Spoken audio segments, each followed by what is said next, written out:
अस्सलाम वालेकुम। इस चैनल पे आपको मिलता है 9th और 10th के मैथ का आसान सॉल्यूशन। तो लास्ट वीडियोस में हमने 1.2 का पार्ट 1, पार्ट 2 और पार्ट 3 सॉल्व किया था। इस वीडियो में हम पार्ट 1.2 का पार्ट 5 का फर्स्ट क्वेश्चन सॉल्व कर रहे हैं, जो कि है 25 की होल पावर 3/2 मल्टीप्लाई बाय 43 की होल पावर 3/5 डिवाइडेड बाय 16 की whole power 5/4 multiply by 8 into 4/3। 5 equal होता है 25 इक्वल होता है 5 मल्टीप्लाई 5 होल पावर 3/2 आ जाएगी। 243 की हमने प्राइम फैक्टराइजेशन कर लेनी है, जो कि मेरे पास आया है 5 टाइम्स 3, तो मैंने 3 को 5 टाइम्स लिख लिया, होल पावर ऐसे ही लिख ली। 16 की प्राइम फैक्टराइजेशन जो करेंगे तो वो आएगा 2 की पावर 4। 8 इज इक्वल टू 2 की पावर 3। अब इसको नेक्स्ट सॉल्व करते हैं तो ये हो जाएगा 5 की power 2 whole power 3/2 multiply by 3 की power 5 whole power 3/5 divided by 2 की पावर, अब ये 4 और ये 4 एक दूसरे को कैंसिल करके यहाँ पे सिर्फ क्या रह जाएगा 5। ये 3 और ये 3 एक दूसरे को कैंसिल करके यहाँ पे सिर्फ क्या रह जाएगा 4। अब इसी तरह हमारे पास ये वाला 2 इस 2 के साथ कैंसिल हो जाएगा, तो हमारे पास रिमेनिंग सिर्फ क्या रह जाएगा 5 की पावर में 3। ये वाला 5 इस 5 के साथ कैंसिल हो जाएगा, तो हमारे पास क्या रह जाएगा 3 की पावर में 3। 2 की पावर 5 मल्टीप्लाई बाय 2 की पावर 4। 5 की पावर 3 आपके पास इक्वल आ जाएगा 125 के। 3 की पावर 3 आपके पास इक्वल आ जाएगा 27 के। और 2 की पावर जो है, ये दोनों नंबर्स जब सेम है तो हम सिंपल इनकी पावर्स को क्या कर लेंगे, प्लस कर लेंगे। तो 125 को जब आप 27 से मल्टीप्लाई करेंगे तो आपके पास आंसर आएगा 3375। और इसी तरह यहाँ पे बन जाएगा 2 की पावर में 9।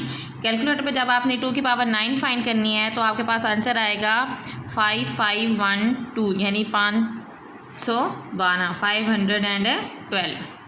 ये हमारे पास क्या आ जाएगा, इसका आंसर आ जाएगा जी।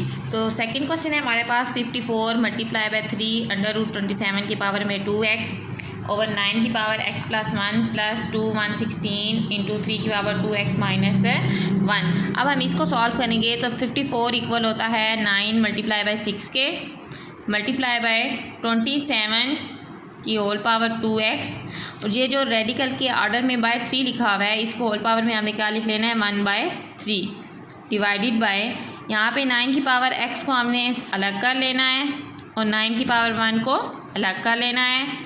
216 के हमने फैक्टराइजेशन कर लेनी है। 216 की जब हम फैक्टराइजेशन करते हैं तो ये जाएगा 2 पे, 2 1s are 2।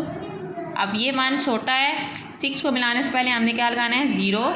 2 8s are 16, 2 5s are 10, 2 4s are 2 2s are 4, 2 7s are 14, 3 9s are 27, 3 3s are 9, 3 1s are 3। यानी इसकी फैक्टराइजेशन करने मेरे से एक बाद मेरे पास आएगा 2 की पावर में 3 एंड 3 की पावर में 3, और साथ इसके क्या है 3 की पावर 2x, और जो 3 की पावर में ये -1 लिखा हुआ है, इसको भी मैंने इधर साथ अलग 3 लिख लिया है। ओके, अब नेक्स्ट हम अगर मज़ीद इसको क्वेश्चन को सॉल्व करना चाहें तो हमारे पास आएगा 9 को हम फिर क्या लिख सकते हैं, हम लिख सकते हैं 3 मल्टीप्लाई बाय 3।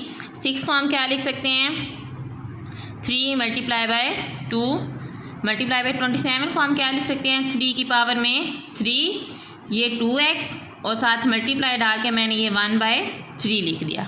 ठीक है, डिवाइडेड बाय 9 की पावर x को हम क्या लिख सकते हैं 3 की पावर 2, और ऑलरेडी x थी पावर में तो वो 2 के साथ आ जाएगा।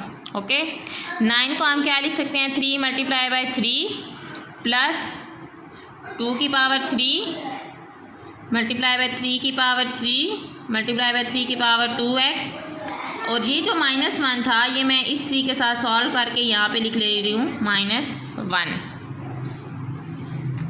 अब 3 multiply by 3 multiply by 3 multiply by 2 multiply by, ये 3 इस 3 के साथ कैंसिल होकर यहाँ पे सिर्फ रह जाएगा 3 की पावर में 2x डिवाइडेड बाय, अब इसके दरमियान में प्लस है, इसको डिनोमिनेटर को या नोमिनेटर को या ऊपर नीचे कैंसिल करने से पहले जब भी दो रकमें एक दूसरे के साथ प्लस या माइनस के साथ अलग हो रही हो तो हमने उनमें से क्या लेना होता है, कॉमन लेना होता है पहले। अब यहाँ से मेरे पास कॉमन क्या आ रहा है, एक तो आ रहा है मेरे पास कॉमन 3 की पावर में 2x, और दूसरा मेरे पास कॉमन आएगा 3 की पावर 2, क्योंकि यहाँ पे 3 - 1 है ना, 3 - 1 करेंगे तो मेरे पास यहाँ पर आ जाएगा 3 की पावर में 2। तो यहाँ से 3 की पावर 2 भी कॉमन आ जाएगा और 3 की पावर 2x भी कॉमन आ जाएगा। अब यहाँ से ये भी कॉमन चला गया और ये दोनों भी कॉमन आ गए हैं, ये पूरे का पूरा कॉमन चला गया, तो यहाँ पे क्या रह जाएगा 1। 2 की पावर 3 एज इट इज़ आ जाएगा, ये भी कॉमन चला गया, इसकी जगह पे क्या आ गया था 3 की पावर 2, जो कि मैंने बाहर लिख दिया है। 3 की पावर 2x भी बाहर आ गया, तो यहाँ पे और कोई कुछ नहीं आएगा। अब यहाँ पे 3 की पावर 2x 3 की पावर 2x के साथ कैंसिल हो जाएगा, 3 की पावर में 2 है तो ये दोनों 3 कैंसिल हो जाएंगे। अब ऊपर हमारे पास रह जाएगा 3 × 2 और नीचे आपके पास रह जाएगा 1 + 2 की पावर 3 = 8। 2 की पावर 3 का क्या मतलब होता है, 2 × 2 × 2 दैट इज इक्वल्स टू 8।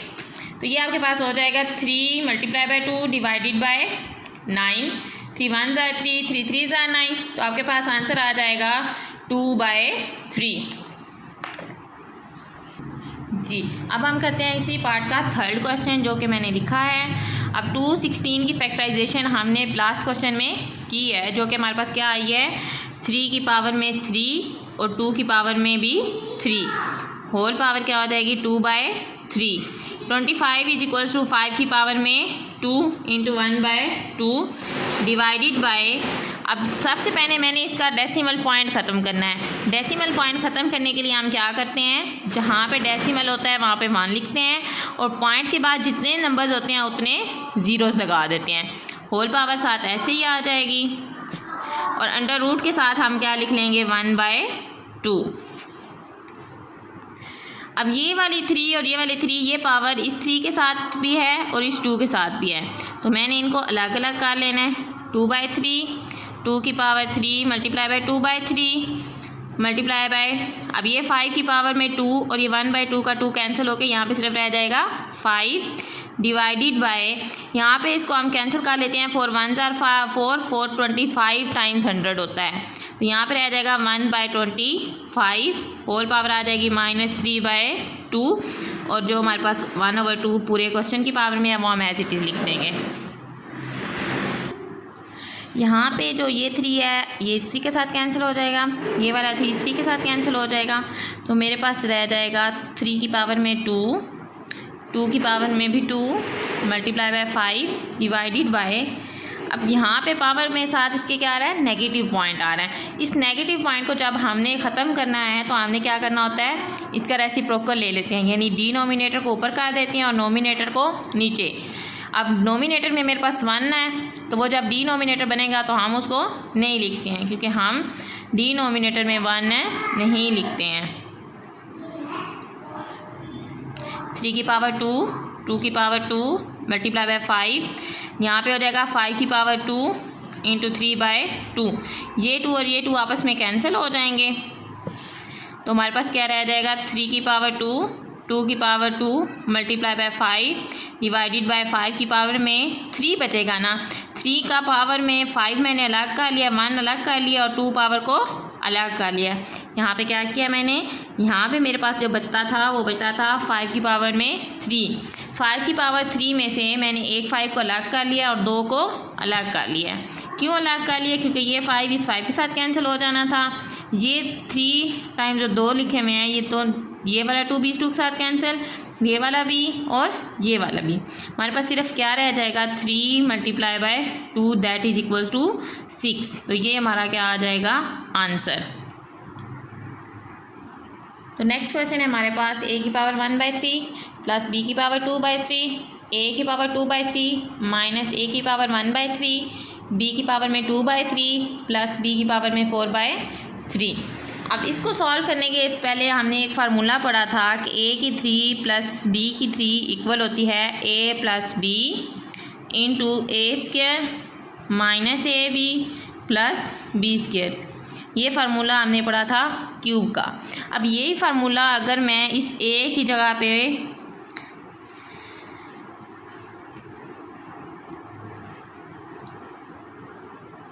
1/3 को लिखती हूँ, b की जगह पे 2/3 को लिखती हूँ, और यहाँ पे अगर फार्मूला ओपन किया जाए तो ये क्या बनेगा, a की पावर 1/3 प्लस b की पावर 2/3, ए स्क्वायर है, यहाँ पे a की पावर 1/3 का स्क्वायर हो जाएगा।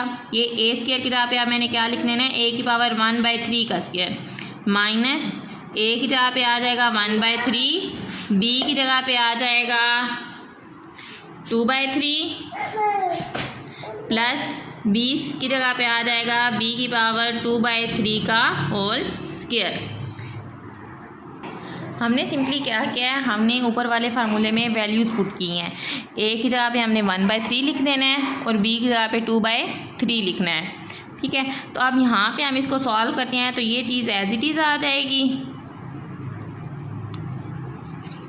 यहाँ पे बन जाएगा a 1 2 के साथ मल्टीप्लाई होकर 2/3 हो जाएगा, a 1/3 as it is, b की 2/3 एज इट इज़, और यहाँ पे b 2 के साथ मल्टीप्लाई होकर क्या हो जाएगा 4/3। अब इस पे और क्वेश्चन पे अगर आप फोकस करते हैं तो ये दोनों वैल्यूज़ क्या हैं, सेम है। इट्स मीन हम सिंपल क्या लिख सकते हैं कि a की पावर 1/3 की और पावर 3 प्लस b की 2/3 की और पावर 3 इसकी इक्वल थी। अब यहाँ पे ये 3 3 के साथ कैंसिल हो जाता है और ये वाला 3 3 के साथ कैंसिल हो जाता है। हमारे पास आंसर में क्या आ जाता है, a प्लस b 2, दोनों वैल्यू सेम है तो हमने ये वाला आंसर लिख लेना है कि ये क्या हो गया, a प्लस b का स्क्वायर आ गया हमारे पास। तो ये हमारे पास क्या आ गया इसका आंसर। इस तरह हमारी 1.2 पूरी कंप्लीट हो गई है।